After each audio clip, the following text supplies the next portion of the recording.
Magsimula tayo sa ating kwento sa lugar ng Tianchen Continent. Sa Crying Forbidden Grounds, makikita dito ang isang lalaki nga nakatayo sa tuktok ng bundok. Habang sa ibaba naman ito ay pinapaligiran siya ng mga maraming mandirigma. Makikita ang mga elders na naglalabas ng kani-kanilang hinain. Saad pa ng kalbong elder na buong buhay daw niyang binubuli ang iba at gumawa ng iba't ibang masasamang gawa. At dagdag pa ng kalbo na hindi ba daw niya iniisip ang mga tao na kanyang napipinsala. Nagsalita naman ang babae na inakit din daw ng demonyo na ito ang kanyang kapatid at dahil doon yun daw ay nagsanhi ng pagkamatay ng kanyang kapatid. Upang siya daw ay makabawi kanya daw papatayin itong tao na ito ngayong araw. Nagsalita naman ng matanda na 3 taon na daw nila siyang hinahabol. At sa wakas sa ngayon daw ay wala na itong lugar na matatakbuhan. At ang lalaki naman nga nasa itaas ng bundok ay seryoso lang nga nakatayo habang nakatingin sa mga elders na pumapalibot sa kanya. Saad pa niya na ipaghihiganti daw pala nila ang kani-kanilang mga disciples na naghihirap daw sa kanyang mga kamay. At napalingon naman si Demonic Chu dahil mayroong tumawag sa kanyang pangalan. Ito pala ay isang magandang babae, saad pa nito kay Demonic Chu na kung bakit daw ito nahulog sa ganoong estado. Nagsisisi na ba daw ito sa kanyang pinaggagawa, ang babae na ito ay si Chimeng Dai. Siya ang Tai Su Holy Grounds Yun Xia Mountain Master. Natawa naman si Demonic Chu sa kanyang mga naririnig. Dahil kalukuhan lang daw ang kanyang pinagsasabi, at dagdag pa ni Demonic Chu na siya daw ay si Chu Ziyu. Siya daw ay nag-cultivate ng halos daan-daang taon. Buong buhay daw niya ay siya ay nakikipaglaban, wala na daw siyang ibang kasama kung hindi ang kanyang sarili. Sigaw pa ng mga martial artist kay Demonic Chu na kung sino daw ba ang nagsabi na isa siyang invincible. At may lakas pa daw ito na loob na tawagin ang sarili na hindi pa natalo sa mga laban.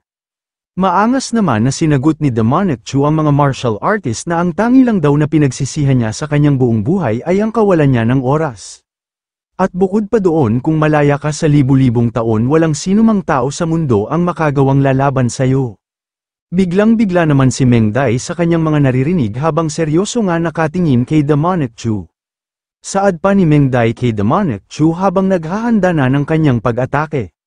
Na dahil nananatili daw ito na hindi nagsisisi, huwag daw niya sisihin ang kanilang kalupitan. At maging ang ibang mga martial artist ay sabay-sabay na sumugod kay Demonic Chu upang kanila nang wakasan ang buhay nito. At inangat na nga ni Demonic Chu ang kanyang mga kamay at ito ay naghahanda na ng kanyang techniques. At ito ay nakangiti habang kanyang inaabangan ang mga martial artist na papasugod sa kanya. At makikita na nga ang klase-klaseng mga kulay na mga aura na nanggaling sa iba't ibang mga martial artist na elders upang kanila nang patayin si Demonic Chu. Habang si Demonic Chu naman ay hindi man lang natinag sa mga papasugod sa kanya. At ito ay nagpapakawala ng malakas na pulang aura sa kanyang katawan. At makikita ang iba't ibang mga imahe ng mga divine heaven na nanggaling sa iba't ibang martial artist na elders. Habang si Demonic Chu ay nakatingin lang sa kalangitan. At sa ilang sandali makikita si Demonic Chu na dinurog ng 3 mga malalaking mga imahe na tinatawag na 3,000 words. Ngunit hindi naman basta-basta nagpapatalo si Demonic Chu sa ginawang atake sa kanya. At kanya itong pilit na pinipigilan sa pamamagitan ng kanyang espada at ang kanyang demonic aura. Habang ito ay nahihirapan na at ito ay napabulwak ng dugo. Masaya naman itong tinatawanan ng mga martial artist na kanyang mga nakalaban.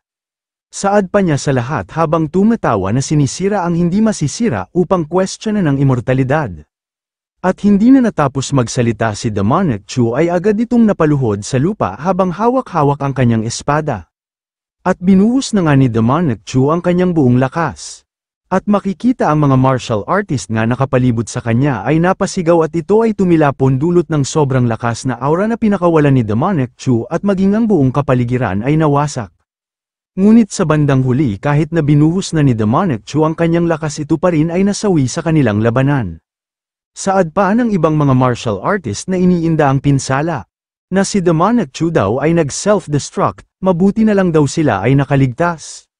Saad pa ng matanda sa kanilang lahat na kapag ang tao daw na iyon ay nagpunta sa Tianyong City at kanyang nilabanan ang mga halimaw doon ay natitiyak niya na magiging sikat siya sa buong sangkatauhan. At maya-maya ay nagsialisa na ang mga martial artist sa lugar na pinangyayarihan ng labanan. Saad pa nila habang papaalis na kaawa-awa daw na nilalang si Demonic Chu at sa wakas dito na natapos ang kanyang buhay. At lumipat ang eksena sa bulubundukan ng Taisu Holy Ground. Ang Taisu Holy Grounds ay mayroong 18 spiritual mountains ang buong kabuuan. Ang pinuno ng Tianxing Yunxia at ang Tianjian Mountains ay silang lahat ay may mataas na saint-level cultivators. At ang ibang mga masters sa 14 na mga mountains ay matatawag na sila ang mga low-level na mga cultivators. At lumipas na nga ang isang buwan, kung saan pinakita sa eksena ang Yunxia Mountains. Dito ay makikita ang isang senior disciple ng Palas. Ito ay nakangiti habang nakahiga sa kanyang kama, ngunit ang hindi nila alam ito pala ay si Demonic Chu. Ito ay tuwang-tuwa dahil inaakala ng karamihan ay siya ay namatay na sa labanan. Sabi pa niya sa kanyang sarili na nandito daw siya ngayon at muling nagbalik. Bago daw lumipat ang kanyang kaluluwa sa katawan na ito. Siya daw noon ay si Chu Ziyu, at siya daw ay isang university student noon bago siya lumipat sa katawan na ito. Tawang-tawa naman ito sa kanyang sarili dahil ngayon daw sa kanyang muling pagkabuhay ay mayroon daw siyang 3,781 nga nakahanda na mga plano at 1,201 na resurrection methods. Kung sakali daw kapag namatay siyang muli ay muli siyang mabubuhay. Lahat daw yun ay nakahanda na, papaano na lang daw nila siya mapapatay. At tawang-tawa ito habang kanyang tinitingnan ng gusali na kanyang tinitirahan sa adpa niya na mukhang nakatadhana daw talaga na siya ay mapunta dito. Ito pala daw ay nasa Taisu Holy Grounds, at nag-notify sa kanya ang kanyang system sa adpa nito na ang host revival daw ay na-detect. Ang system function daw ay kasalukuyan nga nag-update. At tiningnan ng ating bida ang kanyang system, at nakita niya sa kanyang system na ito ay nagsasabi na siya daw ay nakatadhana para maging kontrabida. At dagdag pa ng system sa ating bida na sa kanya daw kasalukuyan ngayon siya daw ay isang kontrabida nga nakatago dahil namatay daw siya ng minsan. Sa ngayon daw siya daw ay nagmuni-muni sa sarili at nagpa siya na humiga at itaas ang iyong lakas bago gumawa ng kasamaan. Sabi pa ng ating bida sa kanyang sarili habang binabasa ang system na pinili daw niya na nakatalaga siyang kontrabida sa kanyang huling buhay at siya ay naglibot sa paggawa ng masasamang gawa at yun daw ay masarap sa pakiramdam. Ngunit hindi din daw maganda ang pagkamuhi sa lahat ng dako, kung kaya sa pagkakataon daw na ito ay huminahon lang siya at magpakasarap sa buhay, at natawa na lang ang ating bida sa kanyang magandang balak dahil sa ngayon daw ay lihim muna siyang magpapalakas at lalabas na lang siya kapag siya ay sobrang lakas na. Ang kanya daw magandang plano ngayon ay labis na masaya. Sa ganoon daw na sitwasyon kaya na daw niyang gawin ang lahat at kanyang pagnanasahan ang maraming mga magagandang babae. Hindi na daw siya makapaghihintay na mangyari ang pagkakataon na yon. Kung kaya ang kanya daw pipiliin ngayon sa kanyang system ay ang nakatagong kaaway. At nag-notify na nga ang system na matagumpay daw niyang napili. Sa kasalukuyan daw ito ay nag-loading kung kaya maigi na maghintay. At maya-maya nag-notify na naman ang system na natapos na daw ang pag-loading. Masaya naman ang ating bida na kanyang inutusan ang kanyang system na buksan daw niya ang kanyang profile board. Kailangan daw niya tingnan kung kanino itong kanyang katawan ngayon bago niya ito pinalitan. At nang pagtingin niya sa kanyang profile board, dito ay pinakita na ang kanya daw identity ay si Yunxia, isang senior disciple at ang cultivation ay wala. Ito daw ay hindi nag-rendered sa kasalukuyan ito ay useless. At ang talent ay normal, cultivation technique, dahil ang kaluluwa daw ay sa pilitan na kinuha ng kasalukuyan na malakas nga nagmamay-ari ngayon. Ito daw ay inalis kung kaya wala itong cultivation technique, ang swerte ito ay itim, breakthrough ay 0, at ang comprehensive combat appraisal, siya daw ay mas mahina pa kisa sa isang manok. Nasabi na lang ng ating bida matapos niyang mabasa ang kanyang profile board na pambihira ano daw ba ang pinaggagawa nitong nagmamay-ari ng kanyang katawan ngayon bago niya ito pinalitan. At lumipas ang 10 araw ang ating bida ay nagkaroon ng kaalitan na isang disciple nga nang galing sa Tianjian Mountain. Ang dahilan sa galit ng isang disciple sa ating bida ay nang dahil sa selos sa isang babae at ito ay kanilang napagdesisyonan na idaan na lang sa isang duel. At sa hindi inaasahan ng ating bida ay tinalo lang ng isang di kilalang disciple sa isang atake lang at nagawa pa nitong basagin ang kanyang cultivation. Nang pagka-uwi ng ating bida sa kanyang bahay matapos bugbugin ng disciple ay uminom na lang ito ng kape upang maibsan ang kanyang galit. At sabi pa niya sa kanyang sarili na ang dati daw nga nagmay-ari ng katawan niya ngayon ay masyadong pulubi. Dahil doon nasabi na lang ng ating bida sa kanyang sarili na ang katawan daw na ito ang kanyang kasangkapan kung kanya daw itong ipaghihigante sa mga nangmamaliit nito. Upang maging malakas ang katawan na ito kailangan daw muna niya mag-cultivate at ngayon na daw niya ito mismo gagawin. At lumipas na nga ang isang oras sa pag-cultivate napansin ng ating bida na wala man lang kakaunting aura na dumadaloy sa kanyang katawan. Dahil doon naiinis na ang ating bida dahil ang katawan daw na ito ay masyadong useless wala man lang daw itong talento. Ngunit sa mabuti daw na paraan mayroon pa daw siyang mga magagandang plano at nakangiti ito habang kanyang iniisip ang kanyang magandang plano na gagawin. At lumipas na ang kinabukasan sa Yuan-Xia Mountain. Makikita ang apat na mga disciples nga nag-uusap patungkol sa pagbalik ng kanilang master 3 araw na daw ang nakalipas galing sa pagtugis kay Demon Chu. At nabalitaan din daw nila nga matagumpay daw nilang napatay si Demon Chu. Tawang-tawa naman ang isang disciples habang nagsasalita dahil si Demon Chu daw ay matatawag na din daw na isang invincible. Ngunit mayroon siyang maliit na saint level at dahil doon pa paano niya matatakasan ang 10 mga matataas na mga saint na humahabol sa kanya. Sabi pa ng iba na ang taong masama katulad ni Demon Chu ay nararapat lang na mamatay. Ngunit sa hindi alam ng mga disciples sa kabila ng kanilang pag-uusap makikita ang ating bida nga naiinis na habang nakikinig sa kanilang pinag-uusapan sa likod ng puno. Sabi pa niya sa kanyang sarili na naisip siguro ng mga disciples na ito ay talagang patay na siya pero sa hindi nila alam siya ay nasa kanila lang tabi. Kung hindi daw niya matatalo ngayon itong mga disciples na ito kailangan daw muna niya itong pakisamahan kikilos daw muna siya ngayon ng mahinahon sa kanilang harapan. At lumapit na nga ang ating bida sa harapan ng mga nag-uusap na mga disciples at ito ay umarte ng pag-ubo. Nabigla naman ang mga disciples sa paglapit ng ating bida sa kanila at gulat nila na binanggit ang pangalan ng ating bida. Agad naman nagbigay ng paggalang ang mga disciples sa kanilang senior na ating bida at sabay nila itong tinanong na kung gumaling na ba daw ang kanyang mga sugat. Malumanay naman itong sinagot ng ating bida dahil ayos na daw ngayon ang kanyang pakiramdam. Matapos magbigay ng paggalang ng mga disciples sa ating bida laking gulat nila dahil ang ating bida ay dumiretso kung saan ang silid ng kanilang master. Nagtataka naman ang mga disciples habang nakatingin pa rin sa ating bida na naglalakad dahil ang kanila daw senior Chu Ziyu ay kahintulad ng pangalan ni Demon Chu. Sabi naman ng isa pang disciple na baka daw mayroon siyang nakatagong connection kay Demon Chu. Nagsalita naman ng isa pang disciple na ang kanila daw mga hinala ay kalabisan dahil kung totoong mayroon siyang connection kay Demon Chu bakit ang kanyang cultivation magpa sa hanggang ngayon ay sira pa rin. Samantala makikita naman ang ating bida nga diretso pa rin sa pag-akyat sa hagdanan upang kanyang puntahan ang silid ng kanilang master. At nang nakarating na ang ating bida sa harap ng gate sa silid ng kanilang master. Lakas loob niya na sinigaw na siya daw na kanyang disciple ay humihingi na gustong makita ang kanyang master. Agad naman itong pinagbigyan ng kanilang master at agad pinapasok ang ating bida sa loob ng malaking silid. At makikita sa loob ng silid si Chi Mengdai ito pala ay ang master ng ating bida. Agad naman binanggit ni Mengdai ang pangalan ng ating bida sabi pa niya na narinig daw niya sa ibang mga disciples na nakikipaglaban daw ito 10 araw na ang nakalipas at ito ay natalo. Pumunta ba daw ito dito sa kanya upang tulungan siya sa kanyang cultivation? Agad naman lumuhad ang ating bida dahil nakikiusap daw siya na tulungan niya siya sa kanyang cultivation. Tugon pa ni Mengdai sa ating bida na ang kanya daw cultivation ay masyadong mababa at nagtataka daw siya na kung bakit gusto niyang makikipaglaban at dahil doon hindi na daw nakakagulat na agad nawasak ang kanyang cultivation sa gitna ng laban. Kung kaya wala daw siyang matutulong sa kanya at pwede na itong umalis sa kanyang silid. Nagalit naman ang ating bida sa mga sinabi sa kanya ng kanyang master at kanya itong sinabihan na kung alam daw ba niya ang dahilan kung bakit mababa ang kanyang kasalukuyang cultivation.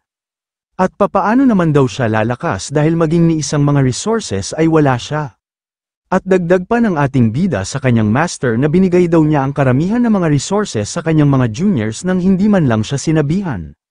Paano naman daw siya lalakas kapag ganoon? Nagalit naman si Mengdai sa mga sinabi sa kanya ng ating bida at kanyang hinampas ng malakas ang kanyang isang kamay. At kanyang sinabihan ng ating bida na kulang daw ito sa kanyang talento at isa pa tamad ito mag-cultivate kung kaya huwag niya siyang sisihin. Siya daw ay nakakatawa, natawa naman ang ating bida sa kanyang master at kanya itong sinabihan na kaya lang naman daw hindi niya siya binibigyan ng kahit anumang mga resourcer dahil ang kadahilanan ay kahintulad niya ang pangalan ni Demon Chu. Seryoso naman na tiningnan ni Meng Dai ang ating bida dahil inilagay lang daw niya ang kanyang galit sa kanya at ito ay hindi nakakatuwa. At dagdag pa ni Meng Dai sa ating bida habang ito ay kanyang nilapitan na hindi daw niya kailanman inilagay ang kanyang galit sa ating bida. Kung kaya bumalik na lang ito sa ibang araw at siya naman ay maghahanap ng mga gamot sa kanyang mga sugat. At pagkatapos pwede na itong magpatuloy sa kanyang cultivation. Hindi naman pumayag ang ating bida sa mga sinabi sa kanya ni Meng Dai at tawang sabi pa niya na kailangan daw niya siyang tulungan ngayon mismo. Sumagot naman si Meng Dai sa ating bida na kung ano daw ba ang kanyang ibig sabihin. Saad pa ng ating bida kay Meng Dai na narinig daw niya na ang kanyang master ay nagposes ng fragrance constitution. Kung kaya kapag nang dual cultivate daw siya kasama ang kanyang master ay hindi lang maghihilom ang kanyang mga sugat at tataas din ang kanyang mga talento. Tak-ang sinagot naman ni Meng Dai ang ating bida na kung ano daw ba ang kanyang ibig sabihin. Saad pa ng ating bida sa kanyang master habang kanyang hinalikan ang isang kamay nito na kailangan daw niyang mag-dual cultivate kasama siya. Agad naman hinawi ni Meng Dai ang kanyang kamay sa pagkahawak ng ating bida at habang ang kanyang mukha ay namumula. Sabi pa niya sa ating bida na isang taksil na disciple gusto na ba daw niyang mamatay. At may lakas pa daw ito na loob na ipahiya siya sa loob pa mismo ng kanyang palas. At galit na galit itong ipinalabas ang kanyang sandata saad pa niya sa ating bida na kanya daw puputulan ang kanyang mga litid at ngayong araw daw kanya na itong papaalisin sa Yunxia Mountain. Hindi naman nabahala ang ating bida sa pinakita sa kanya ni Meng Dai at kanyang kinagat ang kanyang isang daliri at ito ay nagpapalabas ng maraming pulang aura. At makikita ang inilabas na techniques ni Meng Dai ay dahan-dahan na naglalaho. At tinatawanan lang ito ng ating bida, taka naman si Meng Dai at nasabi na lang niya na ano daw itong nangyayari bakit hindi daw niya makontrol ang kanyang mataas na saint cultivation. Samantala ang ating bida naman ay tawang sabi niya kay Meng Dai na nakikiusap daw siya na pagbigyan sa kanyang mga kahilingan. Napanganga na lang si Meng Dai habang namumula ang kanyang mukha, sabi pa niya sa ating bida na isa daw siyang taksil na disciple ano daw ba ang kanyang gagawin sa kanyang master. At ang ating bida naman ay nakikiusap pa rin sa kanyang master na pagbigyan na siya sa kanyang kahilingan habang dahan-dahan na lumapit ang kanyang mga kamay sa dalawang malambot na pakwan ni Meng Dai. At tinulak na nga ng ating bida ang kanyang master sa kanyang higaan at ito ay mayroong ngiting tagumpay. Sabi pa ni Meng Dai sa ating bida na siya daw ay isang lapastangan na traidor na disciple, at nasabi na lang ni Meng Dai sa kanyang sarili na ang rason daw kung bakit siya nagkakaganito ngayon ay dahil hindi niya magagamit ang kanyang lahat ng mga techniques. Matatawag daw siya ngayon sa mga oras na ito na siya ay isa na lang ordinaryong tao. Sabi pa ng ating bida sa kanyang master na kung ano na ba daw ang kanyang gagawin sa kanyang master sa mga oras na ito, syempre daw kanya munang esild ang cultivation ng babae na ito, at sa isip-isip ng ating pasaway na bida habang kanyang hinawakan ang pisngi ni Meng Dai na ang araw na siya daw ay hinahabol ng 10 saints ay lihim daw niyang ginamit ang makalangit na wipang Samsurasil, ang treasure daw na iyon ay binigay sa kanya ng kanyang system. Ayon pa sa system na ang itim daw na ito ay isang heavenly weapon mother and son Samsurasil, ang category nito ay silang type drop, ang grade, ito daw ay isang godly, ginagamit ito upang magawang tahimik na gamitin ang selyo, upang ay seal ang cultivation ng mga piling babae sa loob ng kanilang katawan gamit ang sun seal, ang mother seal ay maaaring magbigay daan sa user na ay seal ng lubusan ang iba pang mga party cultivation, sa anumang oras. Ang numero na maaring paggamitan nito ay 2 at ito ay pwede pang gamitin muli, at sabi pa ng ating bida habang kanyang naalala ang sabi sa kanyang system patungkol sa treasure na kanyang gagamitin ngayon, nagagawin daw niya ang lahat sa mga babae na mga cultivators na malaking hangganan sa ilalim daw ng kanyang selyo, sila daw ay makakagalaw lamang ayon sa ilalim ng kanyang utos, at hindi maalis ang tingin ng ating bida sa mukha ng kanyang master. Sabi pa niya sa kanyang master na siya daw ay namuhay na ng libo-libong taon ngunit ang kanya daw balat ay makinis at maganda pa rin tingnan, sumagot naman si Meng Dai sa ating bida talaga daw palang isa siyang traidor na disciple, at may lakas pa daw ito na loob na hindi siya respetuhin, hindi ba daw ito natatakot sa kanya, pag nagbalik daw ang kanyang cultivation ay talagang papatayin daw niya ito, hindi naman nabahala ang ating bida sa mga banta sa kanya ni Meng Dai at kanya lang itong tinawanan. Sabi pa niya na magmadali daw ito at patayin na niya siya na kanyang disciple, huwag daw itong laging tahol ng tahol at hindi man lang kumakagat, at si Meng Dai naman ay hindi nakasagot sa mga sinabi sa kanya ng ating bida, at bulong pa nasabi ng ating bida kay Meng Dai na kung ipapaalam daw niya sa master ng Heavenly Sword Peak na si Liu Zu ang tungkol sa katotohanan na nawala ang iyong cultivation, ano daw pa sa tingin mo ang kanyang gagawin? Noon ay pinatay mo ang kanyang ama sa isang latak ng iyong espada, paanong hindi siya makakaganti sa pagkamatay ng kanyang ama kapag nalaman niya na nawala na ang iyong cultivation? At nasabi na lang ni Meng Dai sa kanyang sarili habang nag-alala na hindi daw niya hahayaang marinig ni Liu Zu ang tungkol dito. Sigurado daw napapatayin niya siya, iyon daw ay isang baliw na babae. Habang ang ating bida naman ay nakangiti na parang demonyo habang kanyang tinitingnan ang reaksyon ni Meng Dai, at agad na sinabihan ni Meng Dai ang ating bida na kunin na daw niya ang kanyang Heaven's Materials at Earth Treasure, maging ang mga cultivation materials. Bilang kanya daw master ay ibibigay niya iyon, pumili lang daw ito kung ano ang kanyang gustong kunin. Hindi naman nakinig ang ating bida sa mga offer sa kanya ni Meng Dai at kanya lang hinawakan ang balikat nito. Saad pa ng ating bida kay Meng Dai na wala daw siyang gusto kahit alin man doon dahil iba daw ang kanyang gusto.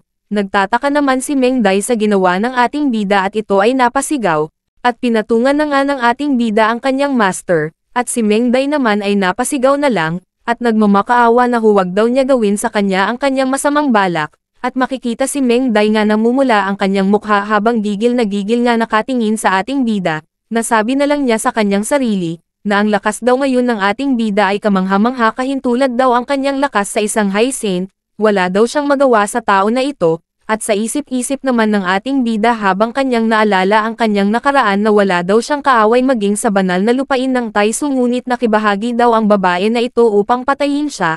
At agad niya sinabihan si Meng Dai na ngayon daw alam na niya kung paano ang matakot, at nilabas na nga ng ating bida ang kanyang teknik, saad pa niya sa kanyang master na iiwan daw niya ito sa kanyang katawan itong teknik na ito, at si Meng Dai naman ay kanyang sinabihan ang ating bida na siya daw na isang disciple ay mayroong ancient technique, ito daw ay parang kapakipakinabang sa iyong sarili, at sa isip-isip naman ni Meng Dai habang hindi pa rin maalis ang kanyang tingin sa nilabas na teknik ng ating bida. Na saan daw ba kinuha ng traidor na disciple na ito ang ganitong teknik? Ang teknik daw na ito ay kahintulad ng pagmamay-ari ng makalangit na daw, ito daw ay isang hindi ordinaryong item, at sa ilang sandali hinubad na ng ating bida ang pang-ibabang saplot ng kanyang master. Sabi pa niya sa kanyang master na ito daw ang kanyang kunin ngayon, at dagdag pa ng ating bida na ibigay na daw niya sa kanyang disciple ang kanyang buong katawan sa mga oras na ito, habang si Meng Dai naman ay wala nang nagawa sa manyakol nating bida. At makikita na nga na natulala si Meng Dai sa ginawa ng ating bida habang ito ay napanganga at namumula ang kanyang mukha, nasabi na lang niya sa kanyang sarili na sobrang half-day daw ang ginawa sa kanya ng ating bida, ngunit ano daw ba itong kanyang nararamdaman bakit sobrang sarap sa pakiramdam, at nag-notify na nga ang system ng ating bida, sabi pa nito na ang host daw ay matagumpay na naging traidor na disciple, at ito ay nagtanong kung ano daw ba talaga ang kanyang gagawin. Hindi na daw siya mababa sa isang mahusay na kaaway, siya daw ay nakakuha ng 1,000 breakthrough points, at si Meng Dai naman ay napakagat na lang sa kanyang labi, dahil talaga daw palang binaon ng ating bida ang kanyang malaking pamalo sa kanyang iniingatan na kayamanan ng 1,000 taon, ito ay ang kanyang mahiwagang butas, at nag-notify na naman ang system ng ating bida. Sabi pa nito na ang host daw ay nag-dual cultivate sa immortal na sa Meng Dai ang kanya daw mga injuries ay matagumpay nga nag-recover, at dagdag pa nito na ang host daw nga nag-dual cultivate sa immortal na si Meng Dai, ang kanya daw cultivation na kakayahan ay nag-increase, habang si Meng Dai naman ay makikita na mahigpit ang kanyang paghawak sa kumot, dahil kalabisan na daw itong ginawa sa kanya ng ating bida. Ito daw ay masyadong greedy, dahil talagang binilisan niya ang kanyang galaw pero ang kanyang pinagtataka bakit hindi pa ito nilabasan, halos maubos na daw ang kanyang mga katas dahil dito. At nag-notify na naman ang system na matagumpay daw na tumaas ang kanyang kakayahan ng 100, at tuloy-tuloy pa rin ang pagdagdag ng 100 sa kakayahan ng ating bida, at nag-notice ang system ng ating bida sabi pa nito na ang host daw ay tumaas ang kakayahan ng 317 heavenly grade ang kanya daw cultivation speed ay tumaas ng 20-fold at ang host daw at si Immortal Meng Dai ay gumawa ng XXX na bagay. Kung kaya ang host daw ay na-promote sa 2nd Foundation Building Stage at 3rd Foundation Stage hanggang sa umabot ng 8th Foundation Building Stage, at lumipas na nga ang ilang oras makikita si Meng Dai na hindi pa rin makatayo dahil sa labis na pagod, habang ang ating bida naman ay natapos na sa pagbihis ng kanyang mga damit, at nag-notify na naman ang system ng ating bida. Sabi pa nito na sa ngayon daw ang host ay umabot na sa 9th Foundation Building Stage, Agad naman nagpasalamat ang ating bida habang nakangiti kay Meng Dai, dahil aalis na daw siya, magkikita na lang daw sila muli. Si Meng Dai naman na hindi pa rin maalis sa kanyang isip ang mga nangyari sa kanila kanina ng ating bida ay kanya itong sinabihan na ano na daw ang kanyang gagawin ngayon dahil binigay na daw niya ang kanyang gusto kanina. Maari na ba daw niyang alisin ang kanyang nilagay na seal sa kanya kanina? Malumanay naman nga nakangiti ang ating bida at kanyang sinabihan si Meng Dai na syempre hindi daw niya iyon gagawin. Nainis naman si Meng Dai sa mga sagot sa kanya ng ating bida at kanya itong sinigawan na kung gusto ba daw niyang patayin ang kanyang master. Sumagot naman ang ating bida kay Meng Dai na kung ayaw daw niyang malaman ng mga tao ang tungkol sa iyong selyadong cultivation dapat daw niyang itago itong mabuti, at nilabas na nga ng ating bida ang isang bilog na kristal. Saad pa ng ating bida na dapat ba daw niya na malaman kung paano ang paggamit ng kristal na ito. Tawang-tawa naman ang ating bida habang kanyang iniinis si Meng Dai dahil habang gumawa sila ng himala kanina, lihim pala na kinukunan ng ating bida ang buong kaganapan sa pamamagitan ng kristal na kanyang hawak-hawak. Napanganga na lang si Meng Dai dahil sa kanyang mga nalaman sa mga kalukuhan ng ating bida. Sabi pa niya sa ating bida na bakit daw niya pinanatili ang totoong mga imahe nila kanina. Agad naman pinahinahon ng ating bida si Meng Dai dahil huwag daw itong mag-alala dahil kanya lang naman daw itong itatago bilang kanyang souvenir, bilang matagal na daw niyang kaibigan siya daw na isang disciple ay kanya itong ipaalala, kung kaya huwag na daw itong mag-isip patungkol kung papaano aalisin ang nakasil sa kanyang cultivation, at dagdag pa ng ating bida kay Meng Dai na kahit na tingnan daw niya ang kabuuan ng nilalaman ng Tianqiong continent, walang iba maliban sa kanya ang makakapagtanggal ng selyo maliban daw kung ito ay ang reincarnation na ang makalangit na emperador, gayunpaman tulad ng alam mo ang mundong ito ay wala ng makalangit na emperador, kung siya daw na disciple ay mamamatay, siya ay mamumuhay na lang din ng isang karaniwan na tao hanggang siya daw ay mamamatay sa katandaan. Sabi naman ni Meng Dai sa ating bida na kung hindi daw siya naniniwala sa kanya maari daw niya iyong subukan. Ayon naman ng ating bida na bukod pa daw rito kung siya daw ay mamamatay ang imahe daw ng kristal na hawak-hawak daw niya ngayon ay kakalat, kung magkaganon ano na lang kaya ang iisipin ng mga tao sa kontinente ng Tianqiong patungkol sayo. Naiinis naman si Meng Dai na kanyang sinigawan ang ating bida na papaalis na, siya daw na traidor na disciple ay hindi mamamatay sa mabuting kamatayan. Kahit nakaalis na ang ating bida makikita pa rin si Meng Dai na nagmamaktol at kanyang sinisigaw na kasuklam-suklam daw ang traidor na ating bida. At nasabi na lang ni Meng Dai sa kanyang sarili na ang isa lamang langgam na hindi pa nakakatapak sa hangganan ng Daogang ay nakapagtatak sa dakilang kapangyarihan na ito, at sa kanya pa mismo. At nang nasa labas na ng silid ni Meng Dai ang ating bida, ito ay tumingin-tingin sa kalangitan dahil inabot daw pala siya ng madaling araw sa silid na iyon, at siya daw ay aalis sa lugar na ito kapag ang maliwanag na buwan ay nakabitin na sa kalangitan. Nagpapasalamat daw siya sa kanyang master dahil daw sa kanya siya daw ay umabot sa 9th foundation building stage, kailangan na naman daw niyang maghintay, hanggang siya ay mag-breakthrough sa pagiging Lunhai boundary, kung ang Lunhai boundary ay parang isang balde ng tubig. Ang pagpapatayo daw pala ng isang pundasyon ay para lang din pala itong isang proseso ng pag-iipon ng kahoy, at kapag mas matatag ang pundasyon, mas malaki ang pag-aaral sa hangganan ng luhay na nagre-resulta sa landas ng cultivation na mas magpapatuloy. Nabigo daw siya sa kanyang huling buhay dahil nalampasan daw niya ang hangganan ng pagbuo ng pundasyon na ginagawang hindi matatag sa kanyang pundasyon sa pag-cultivate, dahil daw doon kailangan daw niyang pilitin na muling itayo ang kanyang pundasyon sa paghubog nito upang maging pinakamahusay na pundasyon na posible, at sa oras na iyon sa kahit na makatagpo daw siya ng isang magsasaka na nasa isang mas mataas na hangganan na hindi niya kayang dalhin, sino kaya daw ang nakakaalam na ang pundasyon na binuo daw niya taon na ang nakalipas ay nandoon pa rin.